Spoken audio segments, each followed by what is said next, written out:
तो अरविंद केजरीवाल ही ऐसे आदमी जो ये कर सकते हैं। हमारी पार्टी में मेरिटोक्रेसी को और सारी चीजों को देखकर करते हैं और हमारी पार्टी में हर एक एमएलए चीफ मिनिस्टर बनने की कैपेबल है। जैसे मुझे देखो, आतिशी के जैसे कितने हैं पार्टी में। तो एक खदान है टैलेंट का। अरविंद केजरीवाल जी समय समय पर उस खदान से टैलेंट को निकालते रहते हैं। हमारे साथ संदीप पाठक हैं और इलेक्शंस की तैयारियां जबरदस्त तरीके से चल रही हैं, क्योंकि जिस तरीके से वो बार बार कह रहे हैं, उनकी पार्टी की तरफ से कहा जा रहा है कि हरियाणा में उनके बिना सरकार नहीं बनने वाली है। क्या और प्लानिंग्स हैं, इसके बारे में बात करेंगे और संदीप पाठक के बारे में भी थोड़ा सा जानने की कोशिश करेंगे। बहुत स्वागत है आपका। Thank you.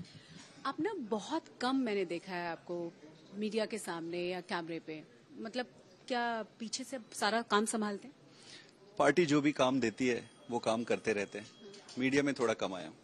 तो अभी कैसा लग रहा है आपको? लग रहा है कि यंगस्टर्स स्पेशली जो बहुत ही पढ़ा लिखा एक यूथ है, वो कैसे अप्रोच कर रहा है, और आपको इलेक्शंस को लेके क्या कहना है, स्पेशली अभी जो हरियाणा में चल रहा है? ये काफी इंटरेस्टिंग है। आपको मैं बताऊं, इंडियन पॉलिटिक्स में अब यूथ्स की जो इंक्लिनेशन बढ़ी है वो बहुत अच्छी बात है। सारी पार्टियों में आप देखेंगे तो धीरे धीरे यूथ्स एंटर कर रहे हैं और वो एक अच्छा चेंज है। आम आदमी पार्टी की एक खासियत मैं आपको बताऊं, मैं पार्टी में आया, आके काम करना शुरू किया। पार्टी ने मेरे में मेरिट देखा और मेरिट के बेसिस पे मुझे राज्यसभा सांसद बना दिया। मतलब ये इतना बड़ा चीज है, इतनी बड़ी चीज है। It is very difficult that you find such a thing in दूसरी पार्टियों में। आपको ये मिलेगा नहीं। कहने का मतलब ये है कि स्पेशली जैसे अभी आतिशी जी को हमने चीफ मिनिस्टर आम आदमी पार्टी ने, तो ये आम आदमी पार्टी की खासियत है। यंग लोगों को प्रमोट कर रहे हैं। Meritocracy is the only criteria. सिर्फ मेरिट और प्रवीणता के आधार पर ही लोग ऊपर आ रहे हैं। तो ये अच्छी चीज है, देश में सभी पार्टियों में होनी चाहिए। एक और चीज संदीप जी, अभी आपने देखा कि जिस तरीके से ये पार्टी बार बार यही कहती रही कि हम बहुत ऑनेस्ट हैं, और जिस तरीके से लगातार जेल के भीतर रहना, जिस तरीके के आरोप लगे, जिस तरीके से इस्तीफे की मांग तो बहुत लंबे समय से की जा रही थी, डेंट लगा है पार्टी की उस इमेज को? देखिए, हमें ये बेईमान साबित करने में इसीलिए लगे क्योंकि हम ईमानदार थे। आप देखो, हमारी सबसे बड़ी स्ट्रेंथ क्या थी? हमारी स्ट्रेंथ थी ईमानदारी। इन्होंने ये सोचा यार कि अगर इनको डाउन करना है तो इनकी जो ईमानदारी इमेज है उस पे हिट करो, और उस पे हिट करने के लिए इन्होंने फिर स्ट्रैटेजीज बनाए, गंदी राजनीति, षड्यंत्र, वो सब सारा करके इन्होंने एक तथाकथित शराब घोटाला बनाया। अरविंद केजरीवाल जी को जेल में डाल दिया।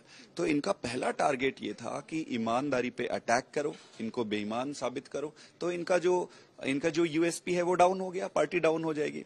इसके अलावा दूसरी बात ये थी कि इसके आधार पे ही अरविंद केजरीवाल जी को इन्होंने जेल में डाल दिया। इनकी स्ट्रैटेजी ये थी कि वो जेल में जाएंगे, दूसरे किसी को सीएम बनाएंगे, फिर पार्टी को ब्रेक डाउन कर देंगे, डिसइंटीग्रेट कर देंगे, और बीजेपी या तो वहां पे राष्ट्रपति शासन लगाकर या फिर से जो कुछ भी करके अरविंद जी के एब्सेंस में ये कब्जा कर लेंगे। वो हुआ नहीं।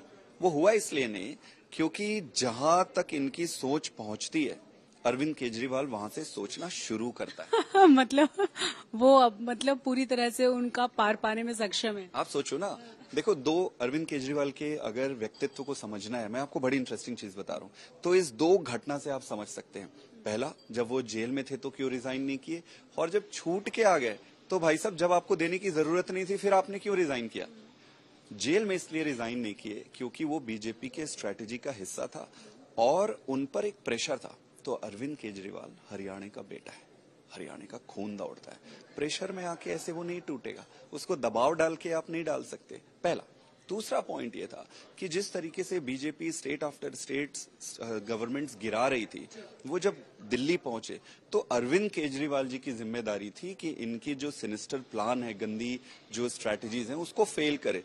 वो रिजाइन ना दे के उन्होंने फेल कर दिया। तो पहला लेसन ये है कि अरविंद केजरीवाल को ऐसे दबा नहीं सकते। दूसरे पार्ट पे आते हैं, वो बाहर आके जब उनको रिजाइन देना नहीं था फिर क्यों दे दिए? वो उनके व्यक्तित्व का, उनके स्वभाव का। आप कई सारे लोगों को बहुत मन में सवाल है। उस टाइम पे भी जब आप आतिशी की बात कर रहे थे, बहुत सारे नाम चल रहे थे, लोगों के मन में था कि इतने सारे जो फाउंडर मेंबर्स रहे, जो इतने करीबी फ्रेंड्स रहे, जो ये क्लेम करते हैं, लोगों को लगता है कि वो मुख्यमंत्री हो सकते हैं। अचानक से आतिशी का नाम आ जाना, वो अरविंद केजरीवाल ही ऐसे आदमी जो ये कर सकते हैं। हमारी पार्टी में मेरिटोक्रेसी को और सारी चीजों को देखकर करते हैं और हमारी पार्टी में हर एक एमएलए चीफ मिनिस्टर बनने की कैपेबल है। जैसे मुझे देखो, मुझे आपने पहले देखा नहीं था, मैं all of a sudden MP बन जाता हूँ। लोग जानते हैं मेरे जैसे कितने, आतिशी के जैसे कितने हैं पार्टी में।